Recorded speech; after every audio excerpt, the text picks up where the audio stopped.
अमावस्या, पूर्णिमा, शिवरात्रि, ये सभी इतनी महत्वपूर्ण क्यों हो जाती है?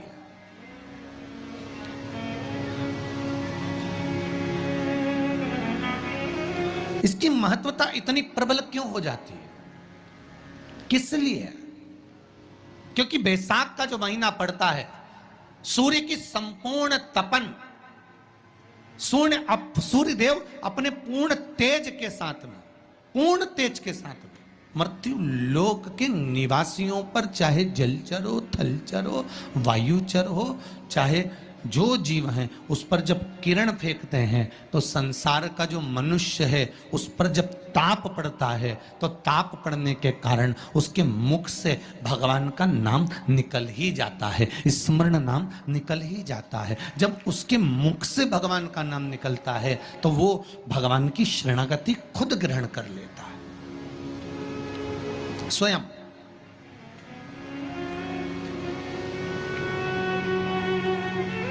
शरणागति ग्रहण कर लेना।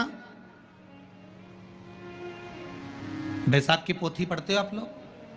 आप में से अगर कोई पढ़ता हो बैसाख महीने की पोथी, तो उसमें एक वर्णन आता है, तुमने जो सत्तू दान करा है, बैसाख महीने में तुमने जो पानी पिलाया है, बैसाख महीने में तुमने जो सत्तू का दान करा है, बैसाख महीने में जो सत्तू तुमने किसी को खिलाया है, बैसाख महीने में सत्तू का लड्डू का भोग भगवान को लगाया है, वो सत्तू का एक एक कण तुम्हें 47वें दिन बेतरनी तरने के समय पर सामने आएगा और तुम्हें पार ले जाकर जाएगा। वो सत्तू का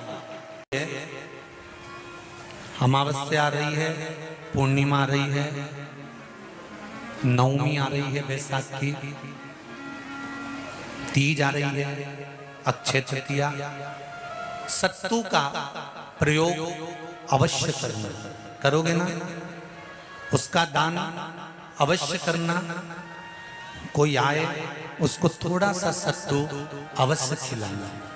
3 चीजें होती हैं सत्तू में, गेहूं, चने की दाल, जौ, इनको गलाया जाता है।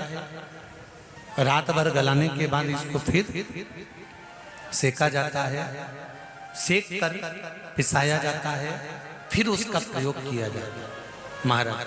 चाहे फिर उसको घोल कर आप शक्कर के साथ, गुड़ के साथ, नमक के साथ, जीरे के साथ, पुदीना के साथ, जिसके साथ तुम्हें खाना है वो तुम्हारे ऊपर, पर दान करना सत्तू का जरूर है। एक चुटकी मात्र भी अगर सत्तू आपने दान किया है बैसाख महीने में, उसका फल जरूर मिलेगा, जरूर प्राप्त। एक पकवान बनता है शंकर जी का,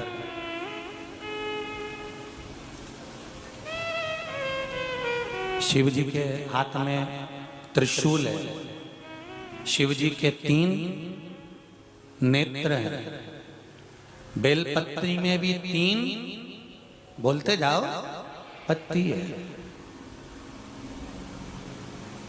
बैसाख के महीने में जो शंकर भगवान को प्रसाद का भोग लगता है उसमें भी 3 ही चीज मिलती है। सत्तू,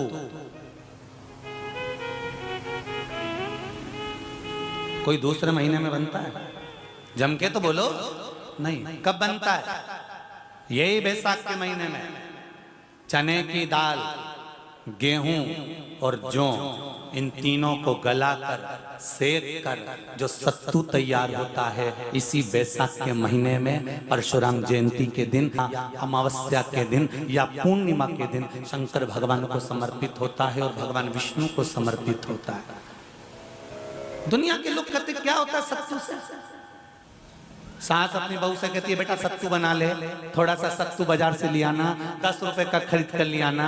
आज सत्तू, आज अपन पूजन करेंगे सत्तू की, अक्षय तृतीया है, थोड़ा सा पूज देंगे, थोड़ा सा भगवान को भोग लगा देंगे, सत्तू का लड्डू बना लेंगे। बोलो री जी, सही है कि गलत है?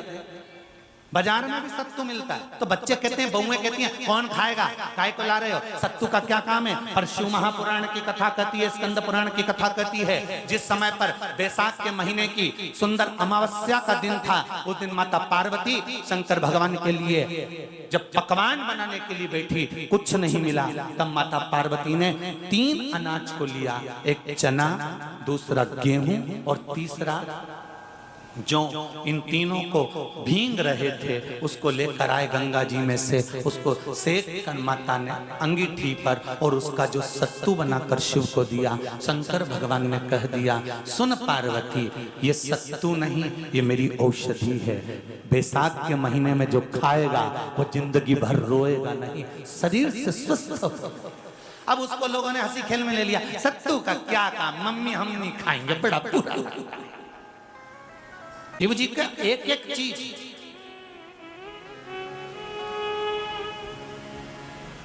बैसाख के महीने में पियो बेल।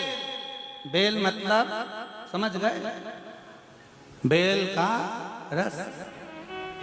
बैसाख के महीने में पियो बेल और शरीर को रखो ऑलिव बेल। पियो।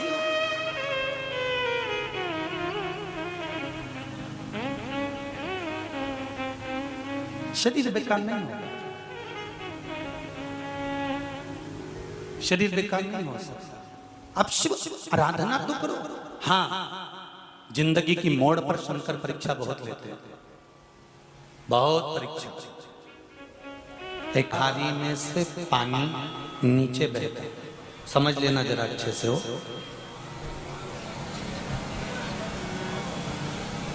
जैसे ये गोल जलाधारी है, ये शिवलिंग है, यहां से पानी नीचे बहता है। जब विशेष कोई दुख वाली बात आ जाती है या कोई तकलीफ खड़ी हो जाती है, बहुत बड़ी अगर कोई तकलीफ खड़ी हो जाती है, तो शिवलिंग के स्पर्श की जगह जहां से पानी बहता है, जाता है ये गोल, और यहाँ से जो भगवान के चरण है जहां से पानी नीचे गिरता है, समझ रहे हो ना सब लोग? उस स्थान पर अपनी जो ये हथेली होती है, इस हथेली को कुछ देर लगा लिया जाता है। कौन सा स्थान?